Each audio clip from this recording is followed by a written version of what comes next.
ke puskesmas untuk melakukan imunisasi. Mendapat tugas dari negara untuk ke Brunei Darussalam.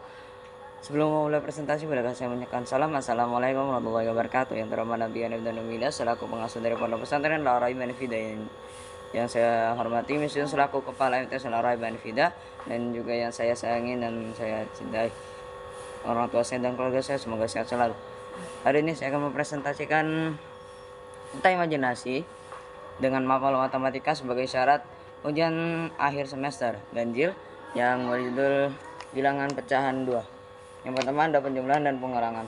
Yang pertama ada penjumlahan, yaitu 3 per 7 ditambah 2 per 7 sama dengan 3 ditambah 2 per 7 yang menghasilkan 5 per 7. Selanjutnya jika penjumlahannya itu penyebutnya berbeda, contoh 2 per 3 ditambah 18 per 2 per 3 dengan 6 per 5. Nah, karena penyebutnya tidak sama, maka kita harus mencari angka yang sama untuk menyamakan penyebutnya. Kita membutuhkan angka, karena 3 per 5 itu bisa menghasilkan perkalian angka 15, maka kita pakai angka 15. 3 dikali 5 itu 15, berarti atasnya yaitu 2 juga dikali 5, hasilnya 10 per 15. Sedangkan 6 per 5 itu bisa menjadi 15 karena dikali 3, maka kita dikali 3 dan 6 nya juga dikali 3 menghasilkan 18 per 15. Jadi 10 per 15 ditambah 18 per 15 hasilnya 28 per 15. Selanjutnya pengurangan, 3 per 7 dikurangi 2 per 7 sama dengan 3 per 2 dikurangi 2 per 7 menghasilkan 1 per 7. Dan seperti yang tadi, jika pembilangnya berbeda seperti 3 per 4 dikurangi 1 per 2. Nah, karena untuk kalau 8 kan 4 per 2 itu bisa menghasilkan 8. Nah, tapi itu terlalu besar, maka kita cari yang lebih dekat, yaitu sama-sama dikali 4. Nah, karena 3 per 4 sudah penyebut 4, maka kita akan mencari yang 1 per 2. 1 per 2 itu dikali 2. Karena 2 bisa menghasilkan angka 4 itu dikali 2. Maka 1 per 2 dikali 2. 1 dikali 2 dan 2 dikali 2 sama dengan 2 per 4. Maka hasilnya 3 per 4 dikurangi 2 per 4 sama dengan 1 per 4. Selanjutnya perkalian. Rumus perkalian dalam bilangan pecahan ini yang ini yaitu A per B dikali C per D sama dengan A kali C per B kali D.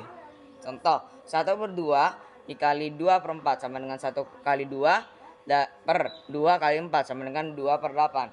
Dan selanjutnya pembagian. Rumusnya adalah AB dibagi C per D sama dengan A per B dikali D per C. Kenapa bisa begitu? Karena di pembagian bilangan pecahan ini jika sudah melewati masa pembagian, untuk mengetahui hasilnya maka harus dijadikan perkalian. Sedangkan yang artinya bilangan kedua itu harus dibalik jadi pembagian. Contohnya 7 per 4 dibagi 38. Kalau dari perkalian 7 per 4 dikali 8 per 3, karena 4 sama 8 itu bisa dibagi maka diperkecil, disederhanakan, maka kita sederhanakan 4 menjadi 1, 8 menjadi 2, maka hasilnya 14 per 3. Selanjutnya 3 per 50 dibagi 2 per 20. Jadi kalau kita balik menjadi perkalian 3 per 1 per 3 per 50 dikali 70 per 14 per 12. Karena 3 bisa dibagi dengan 12, maka kita sederhanakan 3 menjadi 1 dan 12 menjadi 4. Sedangkan 50 dan 70 bisa dibagi 10, maka 50 menjadi 5 dan 70 menjadi 7, maka hasilnya 7 per 20. Persentase. Apa itu persentase? Persentase itu adalah bilangan yang berpangkat 100, yang berpenyebut 100. Contohnya 40% sama itu kalau dijadikan pecahan biasa menjadi 40 per 100, sedangkan 5% itu menjadi 5 per 100. Cara mengubah bentuk pecahan biasa menjadi bentuk persen. 7/5 untuk menjadi bentuk 100 maka dikali 4 ya, hasilnya 28/100 atau 28%. 2/5 dikali 20 sama-sama dikali 20 menjadi 40/100 atau 40%. Di Jalan Ada Besi. Sekian dan terima kasih. Wassalamualaikum warahmatullahi wabarakatuh.